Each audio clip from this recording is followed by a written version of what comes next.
Ya, memang kalau dilihat Anggi ini dari tahun ke tahun ya, saat dialog yang bertemakan hak asasi manusia, kemudian ini selalu saja ada pembahasan hanya di permukaannya Betul. saja ya kita lihat ya, tidak pernah nampaknya detail dan juga mendalam. Karena memang banyak sekali sekarang ini juga sudah mulai muncul di media begitu bagaimana penerapan masalah-masalah HAM yang lampau yang sampai saat ini masih belum ada progresnya. Dan bagaimana nantinya debat ini akan bermuara pemirsa, isu apa yang perlu ditekankan mengenai hukum dan HAM pada Capres. Sehingga saat ini kita juga akan membahas dan sudah bergabung bersama kami pakar hukum tata negara Bivitri Susanti dan Direktur Eksekutif Amnesty International Indonesia Usman Hamid. Selamat pagi, kita ke Pak Usman terlebih dahulu. Bagaimana Mas Usman Anda melihat debat Capres dan juga Cawapres yang pertama, yang salah satunya ini memang akan mengangkat permasalahan atau isu-isu mengenai HAM? Ya, debat Capres yang pertama hari ini itu akan sangat menentukan bagaimana mereka menempatkan hak asasi manusia sebagai agenda bagi pemerintah ke depan seandainya mereka terpilih. Debat ini juga sangat menentukan karena masyarakat bisa mulai mengambil kesimpulan tentang siapa yang akan mereka pilih.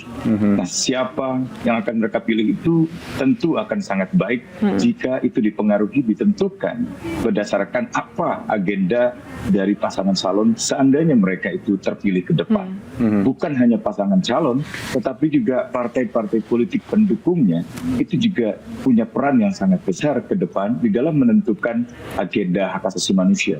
Jadi saya kira debat hari ini debat yang sangat penting karena menyangkut masalah yang telah menjadi amanat dari konstitusi, yaitu hak asasi manusia.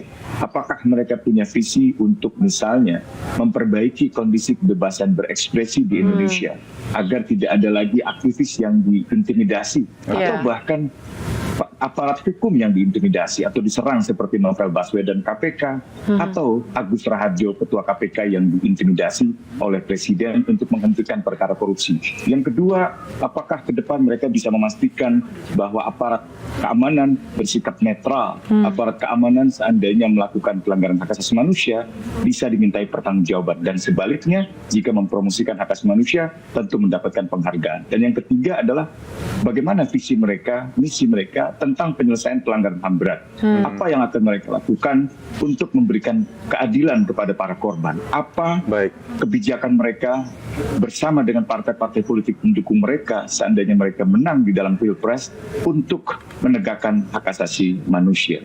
Baik, Mas Usman, nanti kita juga pengen tahu pandangan dari Mas Usman terkait dengan bagaimana sebetulnya melihat visi misi Capres-Cawapres terkait dengan tema yang akan diangkat nanti. Tapi saya mau ke Mbak Bivitri dulu. Mbak Bivitri, ini kita tahu ada 11 panelis yang akan bergabung begitu. Salah satunya Anda kalau tidak salah juga ditunjuk begitu. Kalau boleh di-spill kenapa Mbak menolak kemudian untuk menjadi panelis di debat Capres-Cawapres?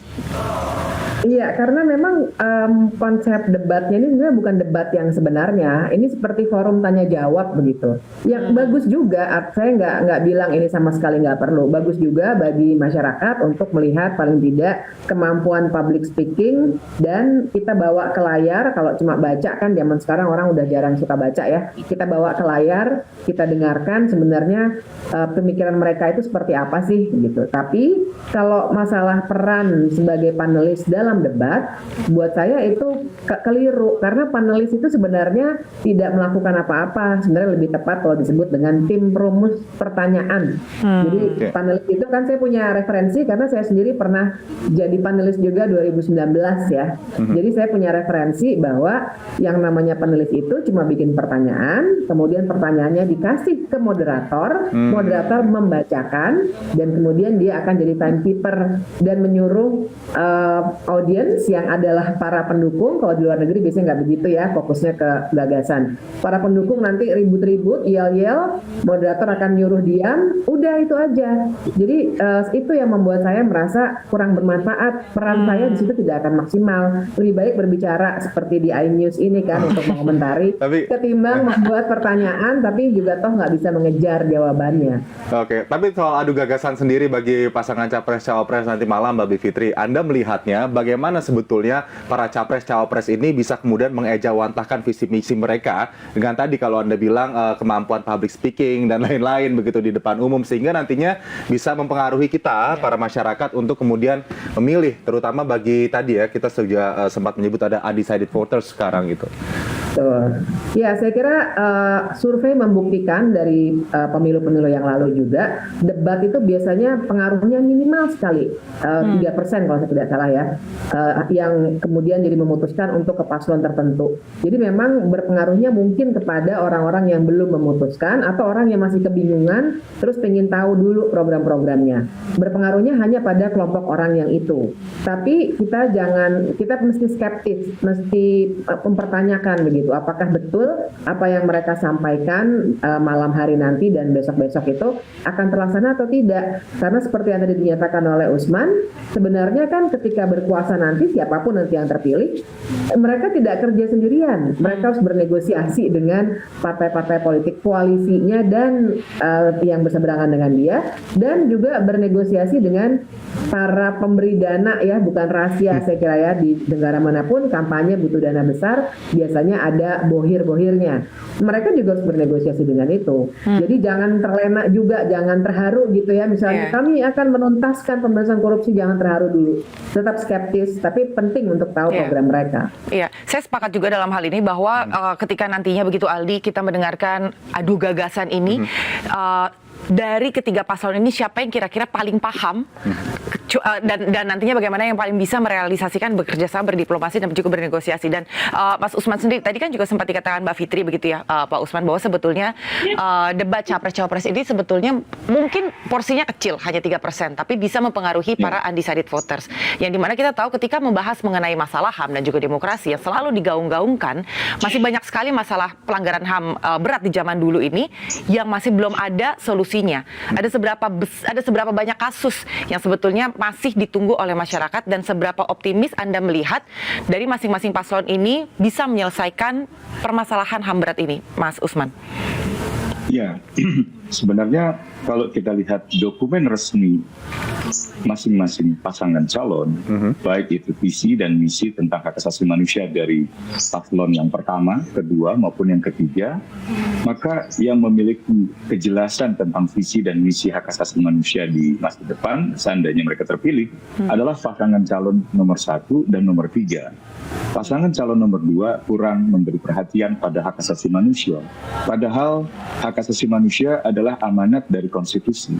Ia bukan pesanan dari luar negeri. Ia adalah amanat konstitusi yang kita rumuskan berdasarkan pengalaman yang kelam di masa lalu. Baik itu di masa pemerintahan otoriter maupun di masa penjajahan. Itu sebabnya hak asasi manusia sudah ada sejak Undang-Undang Dasar Negara 1945. Yang kedua yang juga ingin saya katakan adalah meskipun misalnya dua pasangan sudah memiliki visi dan misi, masih akan diuji oleh waktu. Misalnya dalam menyelesaikan pelanggaran HAM berat. Undang-Undang Nomor 26 Tahun 2000 Pasal 43 menentukan bahwa penyelesaian pelanggaran HAM berat sebelum undang-undang itu disahkan dibawa ke pengadilan ad hoc hak asasi manusia. Pengadilan ad hoc yang dimaksud itu dibentuk dengan keputusan presiden dan usulan dari DPR. Seandainya partai-partai politik pendukung paslon tidak mau memberikan dukungan untuk adanya keputusan presiden tentang pengadilan HAM ad hoc, saya kira tidak akan mungkin masalah Trisakti misalnya atau Semanggi itu bisa dipecahkan. Sebab ada presidennya dalam kasus penculikan aktivis dan penghilangan paksa. DPR sudah memberikan rekomendasi tahun 2009, tetapi tidak juga ada kepresnya. Baik.